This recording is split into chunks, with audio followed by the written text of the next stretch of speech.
আসসালামু আলাইকুম। আজ এক ইটালিয়ান শেফের রান্না নিয়ে আসলাম। ফক্স লাইভে দেখেছিলাম। 7-8 বছর ধরে আমি এভাবে বাঁধাকপি ভাজি করে থাকি।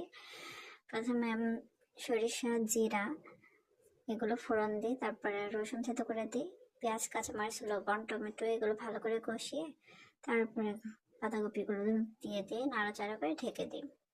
আর কিছুক্ষণ সেদ্ধ হওয়ার জন্য দিই। ঢাকনা ওঠানোর পরে প্রচুর পানি থাকে, এরপরে আর ঢাকনা দেওয়ার দরকার নেই। ভালো করে নেড়ে চেড়ে রান্না করে নেবেন। অনেকে আলু পছন্দ করে, সিদ্ধ আলু টুকরা করে দিতে পারেন, বা কাঁচা আলুটাকে ভালো করে দিয়ে কষিয়ে টষিয়ে একটু সেদ্ধ করে তারপরে বাঁধাকপি আপনারা দিতে পারেন।